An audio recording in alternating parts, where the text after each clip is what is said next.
Throughout history, throughout every culture, certain stories seem to inevitably appear. Tales, folklore, myths that hint at something beyond the everyday world that we see. As technology and scientific research continue to expand our understanding of reality, there are still many people who find themselves in situations that defy explanation. Perhaps there's far more to life than modern science accounts for. Whether it's spirituality, supernatural phenomena, UFOs and extraterrestrials, or some other experience that just doesn't fit in the usual categories. One person who decided to dive into this head-on is Edson Freeman. In his book, Strange Light, UFOs, near-death experiences, and other enduring mysteries, Edson interviews ordinary people who've had extraordinary experiences. In this episode, we have an open-minded conversation about these topics and the real people who have encountered them in their own lives. Thank you for listening to the Exchange Room podcast, and I now present to you our discussion. So welcome to my podcast. I'm excited to talk about your book, and I thought first I'd like to hear how you would describe your book in your own words. So I got interested in people that had weird and extraordinary experiences, and I got the idea to interview them and act as storyteller. I didn't come at it from the angle of like an investigative journalist. It was more just a curious storyteller. And so each chapter in the book is one person's account of whatever crazy things that have happened to them, whether it's a UFO encounter or ghosts or cryptids or precognitive dreams, all the different weird things that are out there that we don't really quite know how to interpret or understand. So what got you into this? It was a gradual process. I don't know that I woke up one day and said, I'm going to write this book. It was sort of a series of things that showed up in my life that made me start to question whether the universe is a lot weirder than we think it is. I think it started with around 2017 when the New York Times published an article with some leaked UFO videos that they kind of confirmed were real and they didn't know what they were. And I was like, oh, well, maybe that's not just X-Files. Maybe that's something worth paying attention to. And then a couple years went by and I watched a documentary about children who had memories of past lives. And what was interesting about it is that they had verifiable details of the things that they remembered from their past life. Names and places and all of these different things that they could go and find the person with that name and find out how they lived their life and match up the details to these kids' memories. And that kind of blew my mind a little bit. From there, I just sort of started looking at more of these types of stories and talking to more people and reading some other people's books that they've written about their experiences. And I just thought, well, man, I wish there were more of these in the world. And I had an author who was kind of mentoring me through this process, and she challenged me to write this book kind of. So I thought, well, I could do that. Maybe. Let's see what happens. I am naturally a skeptic in all things, and you mentioned to me that you used to be more of that too. So was there any big moment or thing you heard specifically that really shook that for you? No, not really. I think it was just sort of a chipping away at my skepticism. And I wouldn't say that any of what I found is undeniable proof. It just made me think, what if I just spend a little more time on listening to people? Because when I talked to the people that I interviewed for the book, it wasn't like a ghost story that you tell around a campfire. It was like, this happened to me and it changed my life. To them, no matter what you believe or I believe, that really happened to them and it affected how they live their life day to day. And that alone is interesting. But a lot of the stories that I heard from people were hard to dismiss too. When I was talking to people, I didn't ask them to prove anything to me. There's other people that do that kind of investigative approach to paranormal or supernatural or UFO type topics. But I just wanted to come into it with an open mind and just take them at their word and see where the conversation leads. What I found is that people open up a little more when they don't feel they're being tested to figure out if they can prove to someone that this really happened. It was just, I'm just going to listen to your story and hear what happened to you. In some cases, I got people that said, I've never really shared this with anyone before, but this really happened to me. When you're looking somebody eye to eye and they're telling you this story, it's hard to just say, oh, this is a dream, or they were on drugs, or they were delusional, or whatever. Like, it's surprising how compelling just a person telling their story can be. And I tried to capture that in the writing. I did my best to try and capture this strangeness that so many people have in their lives. Something you said towards the beginning that I liked, and it might have been the prologue, is I believe, you believe, where a lot of people will find the rational logic. I believe that you believe this happened, but it must have been something else, right? And I think when you're reading a article about someone who has an experience and you don't see the person behind it, it's very easy to dismiss it. So I think what your book does, getting the real personal side of it, I think that's very valuable. Yeah, I mean, it is interesting when you talk to people that have these experiences. Sometimes they have their own skepticism about their own experience. You know, they're their own biggest skeptic. Like, I don't know if this really happened, but I don't know how else to explain it. That was kind of came up a lot. I'm still talking to more people. You know, I'm working on a second book, and it keeps coming up where people will try to rationalize their own experience. So, what is the experience for them trying to figure out what the truth is, what their experience was in a world that's probably not going to be receptive to that? So when I would interview people, I'd always tell them, you can back out at any time. If you don't want me to share this, even up to the last minute, until that book is published, you can say, I changed my mind, I want out. You're going to get to review everything that I write before it goes out so that you're happy with it, I'm happy with it. And if you want me to anonymize things, if you want me to change names, places, any kind of details, if you want things left out, I don't want to put anything out without you being on board with it. And I think in some cases, people were very like, they didn't talk about this with people because of the stigma around these topics. Like, if you start talking to certain people about UFOs, they're going to think, you know, you're a conspiracy theorist or a nutcase.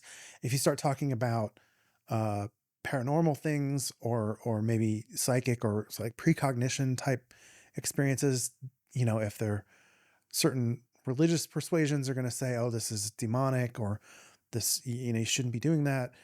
And these stigmas exist, and it makes it hard for people to talk with someone unless that trust is established. And so some people do have, sometimes the experiences themselves are traumatic, like a near death experience where, you know, someone literally is dead for several minutes or however long, and then they come back with these memories.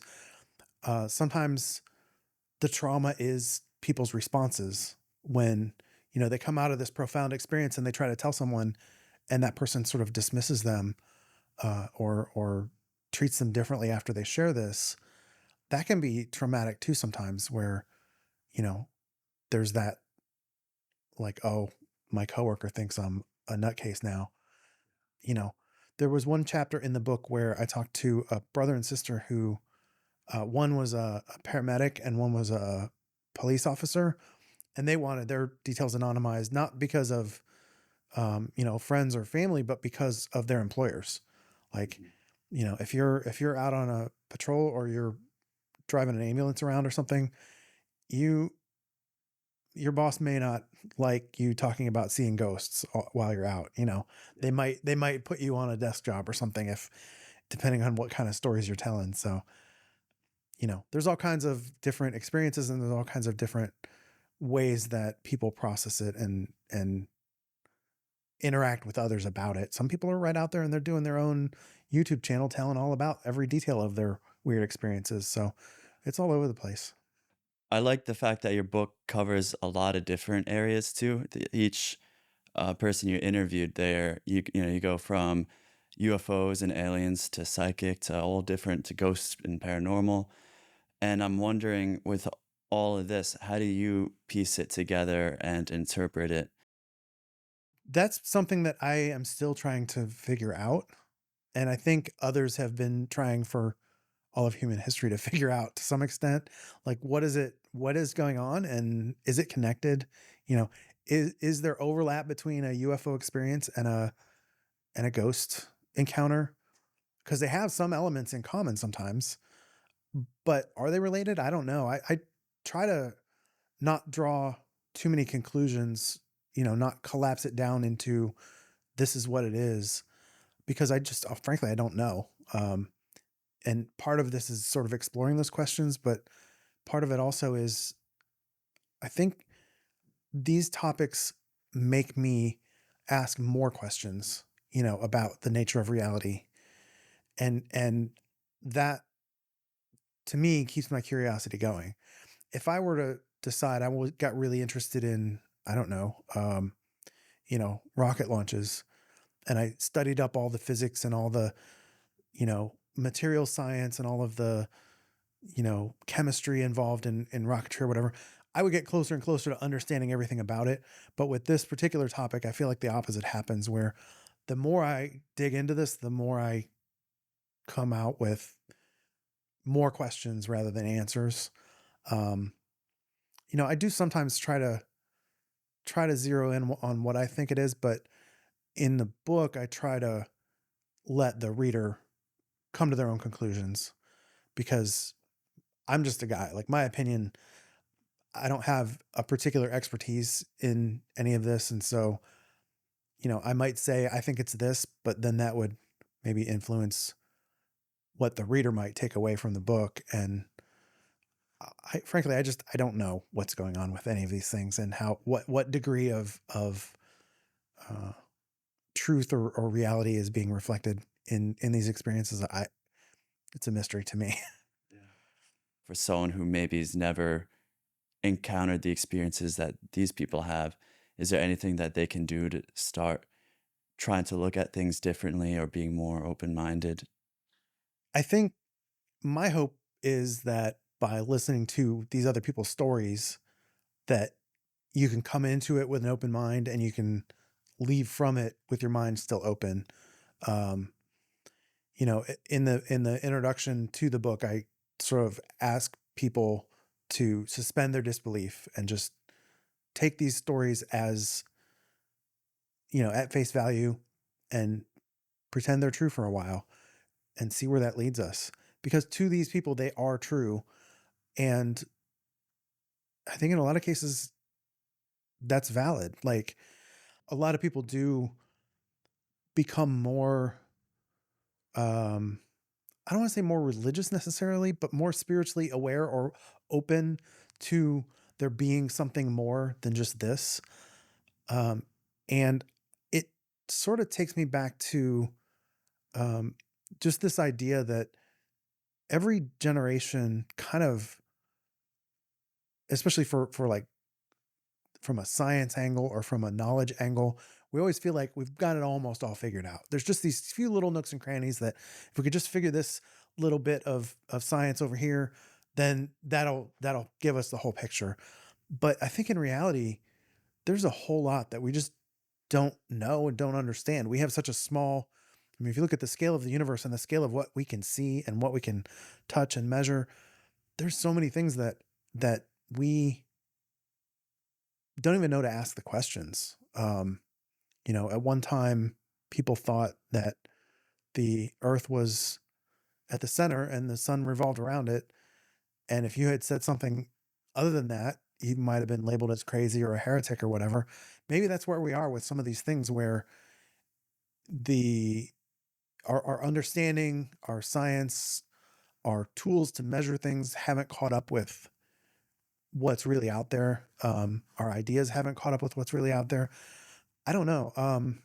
It's a really interesting phenomenon where people do this transition of how they see the world. Even the experiences that on the surface seem very negative, a lot of times people come out with a more positive outlook on life, which I find fascinating. When I was reading the book at first, I think I was being very skeptical, and I had almost like a cynical mentality trying to find the holes in whatever it is. And then the next day after I put the book down and I slept and I woke up, I noticed all of a sudden I was looking at things a little differently, even if it wasn't on the front, is like on the back of my mind. But I just noticed there was a certain way about, you know, getting a random text from someone who I didn't expect, and then this happened. And I think maybe I was in one frame of mind, maybe, you know, assessing things and measuring things with one ruler or one tool. But then after reading the book, even though it wasn't a conscious decision, all of a sudden there's something in the back of my mind that was kind of entertaining it and now having a different perspective. Like, wait, maybe there is, why did all of a sudden this person text me about this thing? Was it really a coincidence? And then after that, once I continued to read the book, I felt like I had a more, I guess, a more open-minded um, view of it. And maybe that's a lot of people, they live their whole life being very skeptical and very logic driven. Like you and me were both IT professionals. And so we, it's very formulaic. And so people, grasp onto that and they're afraid to let go and consider alternative Yeah, things. yeah, and that I was that person for a long time where I thought, these topics were fringe for a reason, and, you know, your imagination can run away with you, your memories can get distorted over time, and that may also be the case in some scenarios, that still can happen where you experience something that didn't really happen because of, whatever factors, but, I mean, all through human history, we've had these experiences, and to pretend that it's all just made up is a perspective. Made up maybe isn't the right word, but that none of it is real. That is a perspective, but it's a fairly modern perspective. Like through other cultures, other points in history, even in a lot of places in the world today, if you say that there's a spirit that lives in your village, people won't question it. Or if you say, "Oh, uh, this child is actually, you know, Uncle so and so reincarnated," that's a given in some cultures even now. Is that reality?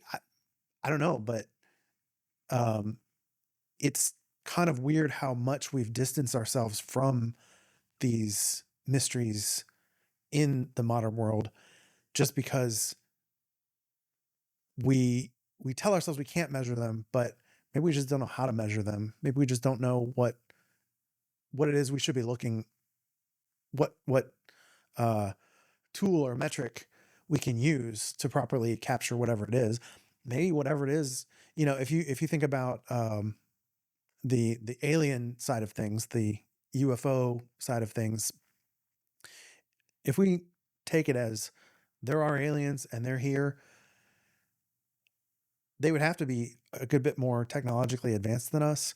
And when we try to study who they are, what they're doing, maybe they don't want to be studied. Maybe they can prevent us from, seeing them or detecting them. I don't know if that's real, but it could be that sufficiently advanced technology, what was that line about it's indistinguishable from magic? Um, you know, we have always been in the position of studying things sort of below us in this hierarchy of like, we're going to study these ants or these chimpanzees or these plants, and we have control over the whole situation. Well, if there's something that's of a higher intelligence, maybe it's hard to study in the other direction. I want to dive into UFOs and aliens. So, to what extent do you believe in aliens and because I assume you do believe there's some sort of thing happening. It seems that way. Yeah, it seems like there's something going on. If you listen to a lot of what's coming out from government officials and, sometimes whistleblowers, sometimes just regular people, it seems like there's something there. Um, and I've heard, for a long time, we've always assumed that they got in a metal spaceship and flew here from, a distant star. But now there's people that are talking about other possibilities rather than that. Maybe, so that's called the extraterrestrial hypothesis. And that's the one that we all kind of have worked from for a long time. But there's also the interdimensional hypothesis, the crypto-terrestrial hypothesis, there's a bunch of them. But, so it could be that they've been here all along and they live under the ocean or under the ground or in some other places that they avoid us. It could be that there's some kind of, you know, other dimensional aspect to it that they can sort of materialize from a higher dimension or something. I am not smart enough to exactly understand how that would work, but it's out there. It could be that there's like a spiritual aspect to this that, some people come away with, where these are the source of the stories that we talk about in our various religions of higher beings that are watching over us. There's a lot of ways that this could be explained other than, uh, you know, little gray dudes in spaceships. And it could be more than one of those things. It could be that little gray dudes in spaceships are showing up, but also these other things are happening as well. So, If we assume aliens can do this thing, but we don't know how, people might be, dismiss it. That's why there's no possible way, according to the laws of physics, that can happen. But if you look at a historical example that came to mind of, at some point we thought that the Earth was a lot younger than it actually is, because there was just no way for, there's a molten lava core, and there's no way that the core could have stayed warm for that long. And then we discovered radioactivity. And now all of a sudden there's this whole new realm of physics that it allows us to explain things that previously there's just no possible way. It made no sense. And I think when you go to the realm of, you know, s- unexplained phenomena, aliens, and other things, maybe there's some aspects of that. And like you said, maybe there's some spiritual or religious component. Maybe there's not, but I think that we can be open. Just because we don't know how now doesn't mean that there is no possible way. We just don't know. And I don't know if this is a theory about aliens, but a little thought experiment I've had is, imagine it's the other way around and we are the aliens going to another planet. Because if you imagine, right now we have our eyes on going to Mars and probably eventually the other planets. And then you can imagine maybe 100, 200, 500 years from now, we might try to go to some other solar system or galaxy.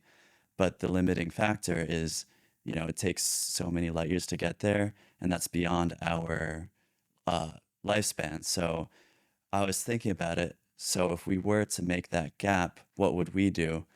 And, just one thought, there's a million things possibly, but one thought is, like, if we sent, some sort of DNA or some sort of, like, robots with AI that can go there and start preparing a planet far away, and then it'll have DNA or something, and it's like a seed that can start a planet. And I was thinking, so do you think that's like a reasonable theory, that yeah, I it mean, follows the laws of physics and what we can do? right. And so who's to say, what if that already happened and we're the result of that? And all these aliens it's from us, from, a long time ago, and we're the planet that's being sort of cultivated. Yeah, and that reminds me of a theory, and I'm not going to be able to remember the name of the person who is most known for this, but um, I was talking about these different uh, hypotheses about what aliens could be, and his favorite theory is the future human hypothesis. So, if you look at the way um, primates have progressed or evolved or whatever, and if you look at other animals and then you look at what conditions they live in, maybe these, prototypical gray aliens are future humans that have come back to try and correct or stop or alter or observe or something. I don't know how I feel about that one, but I mean, it's plausible if you look at, if you imagine humans a 10,000 years or a million years from now, maybe we live in a dark place, and so we get the The eyes get bigger, the brain gets bigger, the body gets smaller because we got technology that handles everything for us. I don't know. I mean, it's it's a good science fiction story if nothing else. Is it plausible? Maybe, maybe, I don't know. Um, but yeah, it could be that um, we were somehow sort of seeded here, and now someone's showing up to check on our progress or something. Yeah.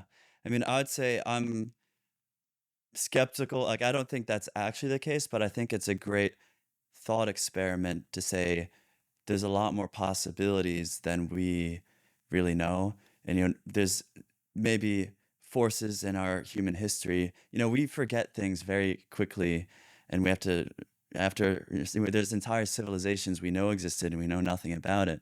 So if you go back way further, there could be huge things that would explain a lot, but we just don't know. Right. And the other problem is we are very human centric and earth centric. Like, we don't have a lot of examples to work from other than here. Um, what life might look like somewhere else might be, it could be, you know, that sort of that Star Trek model where everybody is humanoid and just have different variations of ridges on their foreheads or different shaped ears or whatever. Where there's some sort of either commonality genetically for some reason, or like the whole idea of like convergent evolution where you get you know wings in mammals, in bats, and wings in birds, and then you get fish that glide through the air. um it could be that somehow something about this bipedal body plan is advantageous for technology because it frees up your hands or something like that. Or it could be that life from somewhere else, from some other planet or dimension or whatever, is so unfamiliar that we don't even recognize it as a life form. There's a man in uh, where is it? Down toward Fayetteville, North Carolina, who is fairly well known in UFO circles because his name is Chris Bledsoe, and he sees these lights and orbs in the sky almost every night, and he'll go out with you and he'll tell you which way they're coming from, and they don't move like planes, they don't move like satellites. You could see dozens of them in a night, and there's a theory that these are like plasma life forms or something, that you know or maybe they're spirits, maybe they're angels, maybe they're, who knows. It's hard to break out of our own human centered or earth centered mentality because it's a sample size of one of life existing on this planet. We haven't found it anywhere else. We can speculate, but we don't know what we're going to find in reality. Yeah. Well, what came to mind is even on Earth, you have such diversity. Like, you have the weirdest looking insects and stuff on the bottom of the Yeah, ocean, the bottom of the and ocean is that's all wild. just here. Imagine on a planet with completely different, you know, gravity and atmosphere and everything, and who knows, on the other side of the universe, things can be completely different, Right. Yeah. and it would be completely foreign to us. And maybe, talking about that, the problem that we run into of like, it would take so many thousand light years to get to the other side of the galaxy or whatever. What if your lifespan is 50,000 years? Then it's not that big of a deal to go across the galaxy. Maybe if your metabolism is much slower, or maybe just genetically or whatever their equivalent would be, maybe it's not, time doesn't pass in the same way that it does for us. Or, I mean, Well, you have in sci-fi, you'll see like cryo freezing and you can live forever. there's that too. Yeah. And for us, maybe that's complete fiction, but there are, like, I forget the scientific name, but there's the water bears, like a small Oh, microbial tardigrades. Is that what tardigrades, yeah. yeah. And they can live a very long time and survive extreme conditions. And if you imagine, if you give that tardigrade uh, another million years to evolve, and I don't think it's that unrealistic to say that maybe some larger life form, mammal-like thing could navigate the universe in a way that we just can't do right now. Right. Yeah. Yeah.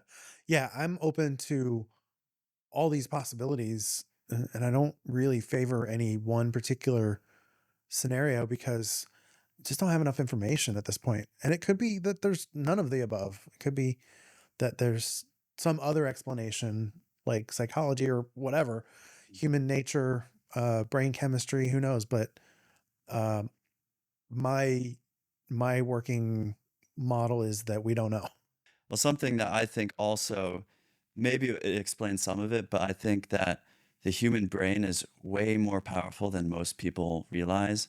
And if you think, our conscious self, what we're perceiving, you and me talking, that's all coming from a certain part of your brain, which maybe never really directly communicates with another part of the brain that's doing a whole other thing back there. And so my point is to say that I think our brains are very powerful and can um, process and understand and do things that um, the us part of our brain, us talking part, can't do. And so we can't just turn it on. But, some people might think of that like that. Maybe that's the, telepathy, or maybe you want to go a bit more material and say, um, sometimes when a near death experience or some entity calls to you and tells you something, maybe that's you. It's just a different side of you that you don't interact with day to day. Hmm. There's a lot of things I think that neurology right now is a huge evolving field. And I think maybe we'll discover a lot more than we realize right now about the brain itself, too. Yeah, there's a couple people who have Nobel prizes for theories about the brain having some quantum entanglement capabilities uh, at the sub neuron level. What does that open up? If the way that the and I always want to be careful about going into quantum physics because one, it's so non-intuitive, and two, it can kind of be this spiritual hammer that people get out and say, well, it's just quantum, to explain the weirdness that is out there. But you know, if somebody it has this experience of near death where there are examples, not in my book, but there are examples of near death experiences where someone is in an operating room on a table getting operated on, their body is dead, they are outside of their body watching this from the upper corner of the room, and they overhear the conversation between the doctors or the medical professionals, or they see something sitting on top of a cabinet in that operating room or something, and after they recover they can describe these elements that they shouldn't have any way to know, or even something that happened in the next room that they weren't in. um, those kind of things. Okay, so if your body is where your eyes are, then what is seeing you from up here, like from this upper corner of the room?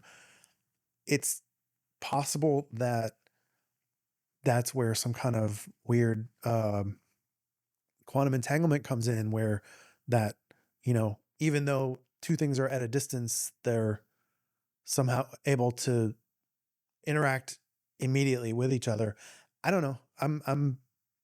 You know, I'm talking way above my pay grade at this Yeah, point, but it is inherently complex and abstract. So I don't want to speculate and stretch the applicability of a certain, you know, thing in science. So I can't really speak on that. But I think the bottom line is there's a lot um, complex things going on that could maybe explain away stuff if we just understood more. yeah, yeah, yeah. And that's kind of the takeaway for me from this project of writing this book, was just a little more humility about what we know and what we understand. Like we get kind of full of ourselves as a society, as a humanity as a whole, and think that you know we understand the way the universe works. And I'm coming out of this not with any answers other than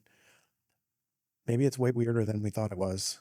You're writing another book, right? Right. Yeah. What's Yeah. that about? Basically the same format, just sort of almost like a volume 2 where I want to try and reach out to more people in more different countries or cultures, or that have experiences that are different from what I've already talked about. Um, at first, I wasn't sure I was going to do a second book because I didn't want it to feel like cookie cutter and repetitive. But what I've found in talking to people is that a lot of these experiences are so unique that there's very little chance of it getting repetitive. So, um, but yeah, I just got done talking to somebody in Libya and somebody in Portugal, and obviously I get a lot of people in the U.S. and Canada and uh, English speaking places. It's easier for me to connect with, but yeah, I just want to keep exploring this for a little while and see if I can find anything more insightful about whatever all these things amount to. Yeah, I'd be excited to read the second book. I enjoyed the first one. Yeah, I've talked to some really interesting people in this second go round too, so I'm hoping to keep it going. What's something important you've learned from your life experiences that you think everyone should know? We kind of already touched on this, but just a little more open mindedness and a little more humility when thinking about how the world works and what we understand. That's my takeaway from, I like I said, I'm coming from a place of being a skeptic. I still don't know what I believe about all of this, but I believe there's something to it, and I'm just asking other people to kind of do the same, to just come into it and go, what if, and hear people out, and maybe maybe it'll change your perspective on life. You have socials? Where can people find you?